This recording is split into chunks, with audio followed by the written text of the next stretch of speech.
माननीय doctor Dinesh Sharma ji.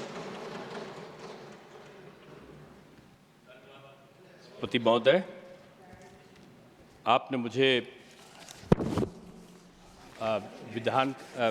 Boilers विधेयक 2024 के संदर्भ में बोलने का अवसर दिया। निश्चित रूप में सरकार की नीति रही है कि नवाचार के साथ साथ व्यवसाय का सरलीकरण करना, सुरक्षा प्रदान करना और राज्य सरकारों के साथ तारतम्य स्थापित करके जो विसंगतियां हैं उनको दूर करना।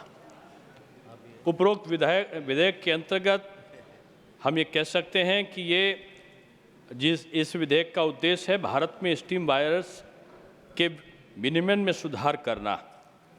1923 के मौजूदा बायलर्स अधिनियम को ये प्रतिस्थापित करता है और उसकी विसंगतियों को दूर करता है। जिस प्रकार से दंड के प्रावधान के कारण लोगों में भय की व्यवस्था थी, तमाम भार न्यायालय के ऊपर पड़ता था, इसमें उसका सरलीकरण किया गया है और तमाम अधिकार इस विधेयक के अंतर्गत केंद्र सरकार और राज्य सरकारों को दिए गए हैं। माननीय मोदी सरकार के समय विगत वर्षों में 2014 के बाद तमाम परिवर्तन किए गए और उन परिवर्तनों में तमाम कानूनों को और ख़ास तौर से जो अंग्रेज़ों के शासनकाल से चले आ रहे जो तमाम विधेयक थे उनमें परिवर्तन किया गया कार्यों के सफल संचालन के लिए। 2000 के आसपास इन से अधिक औपनिवेशिक कानूनों को इसमें परिवर्तन किया गया और इस जो बायलर्स अधिनियम है इसका मूल उद्देश्य यही है कि परिवर्तन के द्वारा जहां एक तरफ सुरक्षा देना, दूसरी तरफ छोटे व्यापारियों को एक तरीके से आश्वासित करना और राज्य और केंद्र सरकार में समान नीतियों का परिपालन सुनिश्चित कराना। निरीक्षण एक ऐसी प्रक्रिया है जिसके माध्यम से अगर सतत प्रक्रिया चलती रहती है तो सुरक्षा का भाव पहले से अधिक जागृत होता है। आज पूरे देश में जो व्यवस्थाएं हमारे सामने आई हैं, व्यवसायों का सरलीकरण हुआ है, कानूनों का सरलीकरण हुआ है, उसके कारण पूरे विश्व में हमारा न केवल सम्मान बढ़ा है बल्कि अगर आप देखें तो जो ईज़ ऑफ डूइंग बिजनेस की रैंकिंग 142 के पावदान पर थी 2015 में, वो आज घटकर 63वें पायदान पर पहुंच चुकी है। ये हमारे विभिन्न प्रकार के कानूनों में सरलीकरण का ही प्रभाव इसमें दिखाई पड़ता है।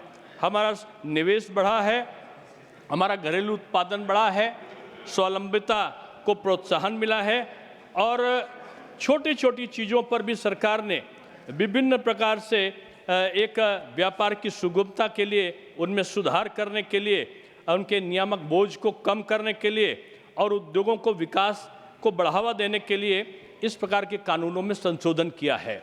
और इन संशोधनों की एक कड़ी के रूप में हम इस बायलर्स अधिनियम 2024 को देखते हैं।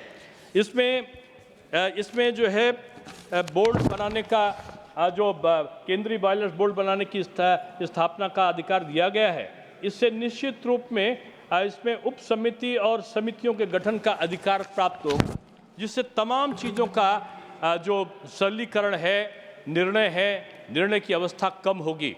आज तमाम क्लिष्टता के कारण, कठिनाइयों के कारण, तमाम प्रकार की तकनीकों में एक कठिनाइयों के कारण आज निर्णय की लेने की जो क्षमता है उसमें प्रभाव पड़ता है। एक केंद्र सरकार की जो कार्य करने की जो प्रवृत्ति है उसमें रैशनलाइजेशन विदाउट टीयर्स, हम विवेकीकरण करेंगे, हम सुधार करेंगे बगैर आंसुओं के करेंगे, ये जो सिद्धांत है उसने इस तमाम प्रकार के कानूनों में वो साफ तौर पर परिलक्षित होता है। आज हमारा ये जो विधेयक है ये केवल बायलर बिरादरी को नियमित करने के बारे में नहीं है, बल्कि यह सुरक्षा सुनिश्चित करने, दक्षता को बढ़ावा देने और सतत विकास को आगे बढ़ाने के बारे में है। यह विधेयक जीवन की सुरक्षा, अर्थव्यवस्था को बढ़ावा देने और पर्यावरण की रक्षा के लिए हमारी प्रतिबद्धता को प्रदर्शित करता है। माननीय प्रधानमंत्री जी ने शपथ ग्रहण के बाद तमाम सुधार, जहां जनधन खाते के में पैसा जमा करने की योजना को घोषित किया, वहीं उन्होंने make in India, stand up India, digital India, तमाम प्रकार के प्रयोजनों को और वो सामने लाए। मेक इन इंडिया के अंतर्गत तमाम चीज़ों को हमारे देश में बनाया गया। आज बॉयलर्स के संबंध में भी हमारे पूरे अंतर्राष्ट्रीय स्तर पर एक जो प्रतिष्ठा है वो आज बढ़ी है, सुरक्षा बढ़ी है और कर्मचारियों का भय का जो वातावरण था उनसे दुर्घटना से उससे वो मुक्त हुए हैं। छोटे व्यवसायों को प्रोत्साहन इसमें मिला है। मैं इस विधेयक का समर्थन करता हूं।